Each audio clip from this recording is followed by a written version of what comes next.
Hey guys, welcome back to Previa podcast. This is Sarah and Whitney. and we are so glad to have you here today.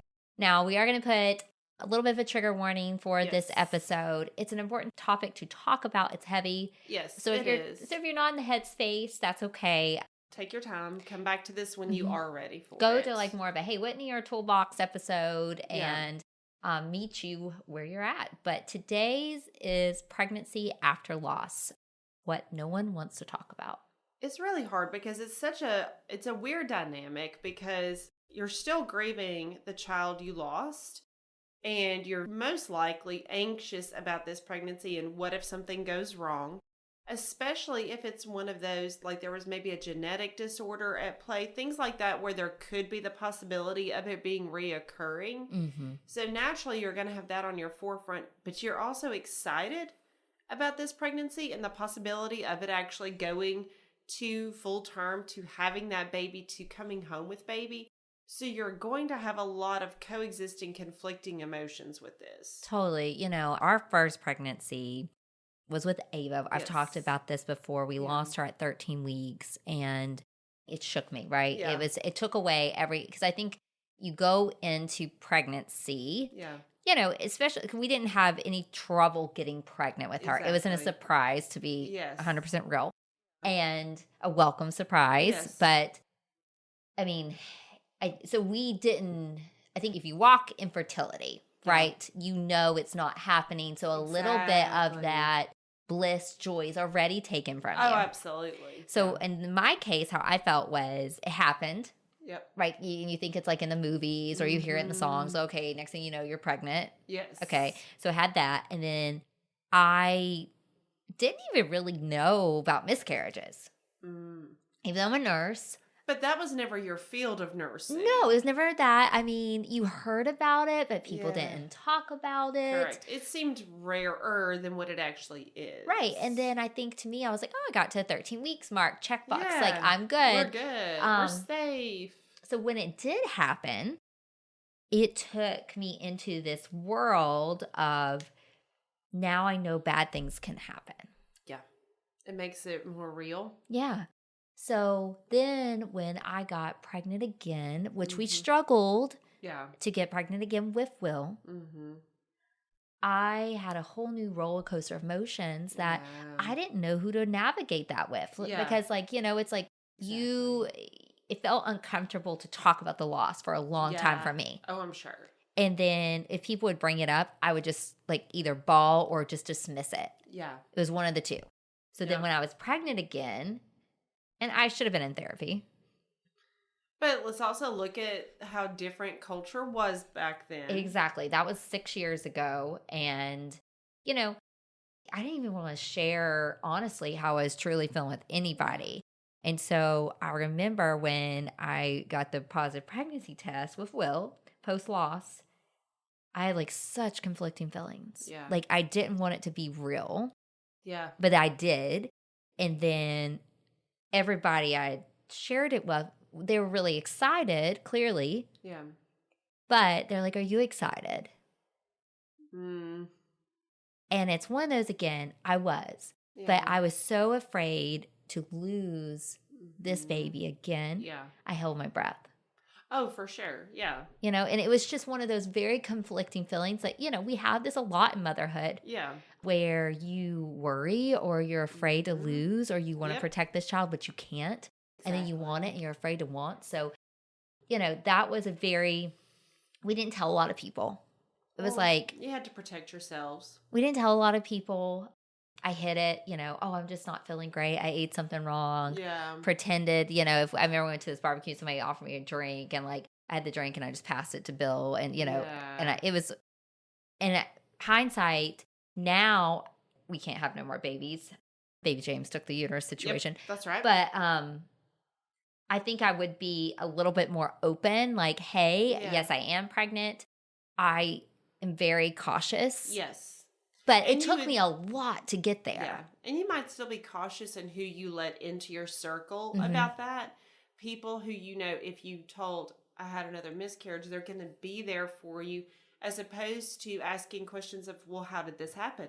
What was your first symptom? And I get people want to know the why, because if we know the why, we think we can fix or prevent. Or they just want to like give you a reason of, and Yeah. oh my gosh, let's talk about that for a second. What people say to you post miscarriage, post pregnancy, after miscarriage, right? Like, well, it was Yeah. God's will, or there was something wrong with the baby. There's a reason for everything.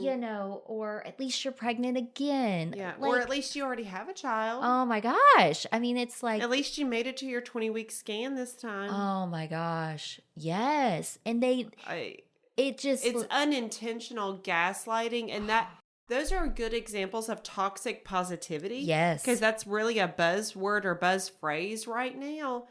And people, I want to give them benefit of the doubt. They mean well and they don't know what to say.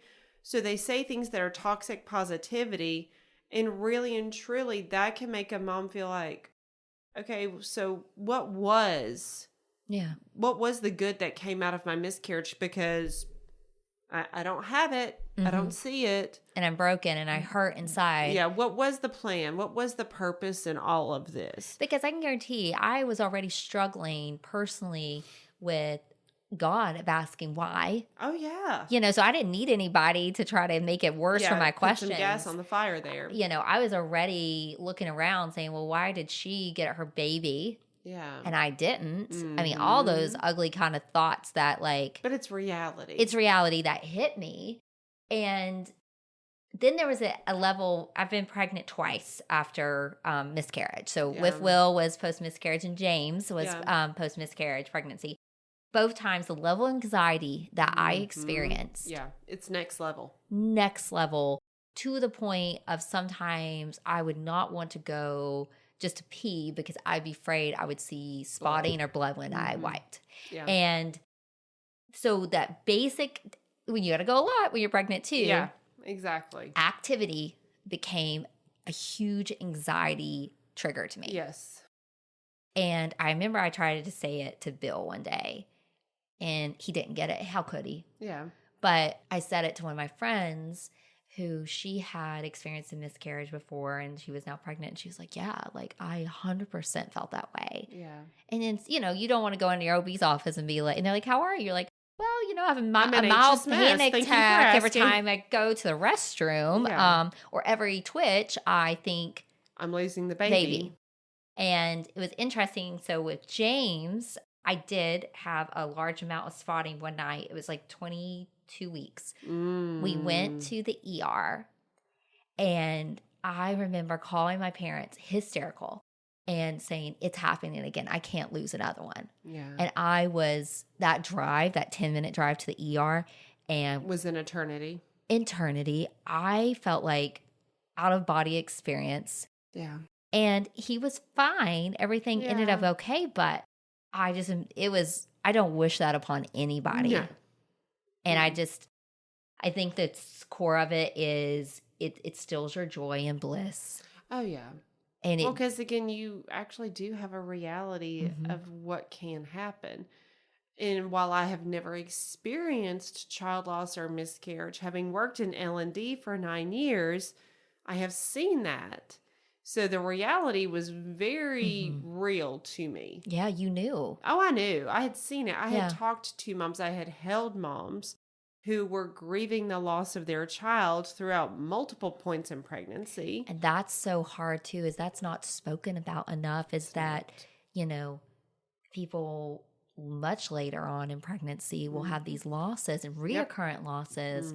And as uncomfortable as I felt at first to talk about an early loss, I feel like those moms really get a different level of shame and grief that they feel and gaslighting, and it's just an uncomfortable conversation. Oftentimes, and I want to say more so in the South, but I've only lived in the South, so I do have a bias there, where if it's a later term pregnancy loss, we automatically put blame on mom. Yeah. What did you eat that you shouldn't have eaten? Did you lift something that you shouldn't have lifted? Did you work too many hours? If you were in the car accident, then did you not break in time? And all of those things, because again, especially when it's tragedy, we always trying to find the why. And the people end up blaming. Correct. And that makes it so much worse for mom because not only are you dealing with grief and that whole arena right there with depression and anxiety and anger, when someone blames the mom, they're already blaming themselves. I was going to say, I'm just going to be real. 100%. I already went through my head of everything I could have possibly have done differently. The guilt is there. And so when we also have it from external sources, then it honestly validates our fears. Mm-hmm. And so that being said, to the moms listening, you didn't cause your baby's death. Right. Okay? Yeah. You didn't cause your baby's death. Now, when we talk about pregnancy after loss, you are going to have those, coexisting, conflicting emotions. You're going to have excitement, but also anxiety. And I had denial. I mean, I had denial I was even pregnant sometimes. Yeah. I refused to acknowledge it completely at times with James. Yeah. I just didn't speak about it. I had a couple of points of friends would be like, how far are you? What's the update? And I'm like, I'm okay. I'm fine. Good. I would not. Very surface level. And I knew that these people would be there to support me. Yeah. Like it was my core, honestly, my core group of friends I did this to, the ones that I picked me up before in many situations.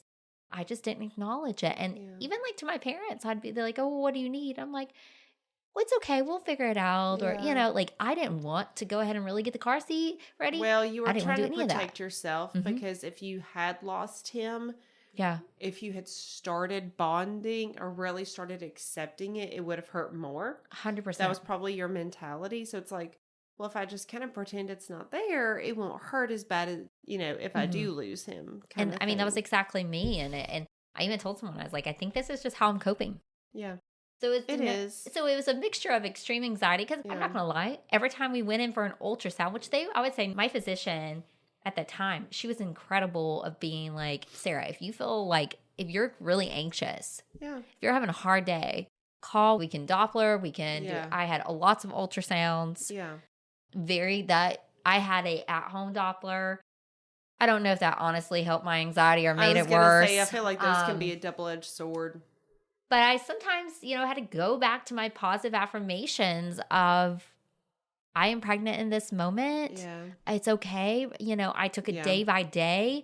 But I think if you're supporting a friend, a loved one, if it's you who's going through this right now, I think it's just you have to sit in the uncomfortableness that the emotions are going to be different moment to moment, day to day. Yes. And it's not just you. No, it's normal because you are still grieving. Mm-hmm. Grief never really ends. Yeah. There are times where our grief journey feels easier some days than others. Yeah. Maybe it's not as prominent, but it's still there. 100%. Grief never ends. Yeah. And so that's something I want to encourage you, mamas, to be aware of. Your grief for your miscarriage never ends. Your excitement for subsequent pregnancies doesn't mean you don't love the child you lost. It means you're excited and hopeful for what is to come. Mm-hmm. You are allowed to feel that way. You are allowed to embrace this pregnancy. It's okay that you do that. I needed Whitney as my therapist during that time. No, I mean, I highly suggest if you've had a loss or, and you're pregnant again or, just struggling therapy, to have that safe space because I felt like I couldn't constantly talk about it to Bill. I couldn't constantly talk about it to my parents. I couldn't talk about it to my friends because you didn't have a safe space. You didn't have a safe space. And honestly, God love them all. Yeah. They didn't know exactly what I needed to say or hear. And it could just turn into a whole disaster for us. And I will say, I was not okay with Will or James until I held them. Yeah. And I've had other moms say that to me too. I had to hear that baby cry. I had to hold that baby and say, okay, we made it. Exactly. And I think even if you have a super high risk pregnancy diagnosis and you've never had a loss or you just know like someone gives you a really scary prognosis, you hold your breath. I remember thinking that with my second pregnancy because we started out with the cyst rupturing at 5 weeks and I thought it was ectopic. Well, as soon as I got through the first trimester, we announced we were pregnant and that it was a girl at the same time. About 3 weeks later, COVID hit. Everything shut down. Mm-hmm. I was working in the hospital at that time during the PPE shortage. You're like, this is great. It was fabulous, really. Just 0 out of 10 stars. Don't recommend a pandemic pregnancy when you work in a hospital. And so going through that, I was constantly worried, am I going to get this, scary virus and all of those things? And I remember when she was born, I was like, you're here. Mm-hmm. You're actually here. You're safe. Oh, thank God. Yeah. Like I could actually breathe a little bit then. And, to our moms who keep having reoccurrent loss and we still don't have the baby, Yeah. That's a hard, Mm-hmm. you may, because people talk about the rainbow baby, right? Yes. But sometimes a rainbow doesn't come. Yeah. And that's really hard. Mm-hmm. And that's the thing too. Give yourself space to not accept that. Yeah. Right. Because it's like people force down certain things on us because they want it or they want you to be okay with it. Yeah. But ultimately, you may not be. Correct. And honestly, it's okay that you're not okay. And I think that's we shouldn't force ourselves to be okay. And that's like what we've been, we go back to childhood. We go back to our generation, right? Yeah.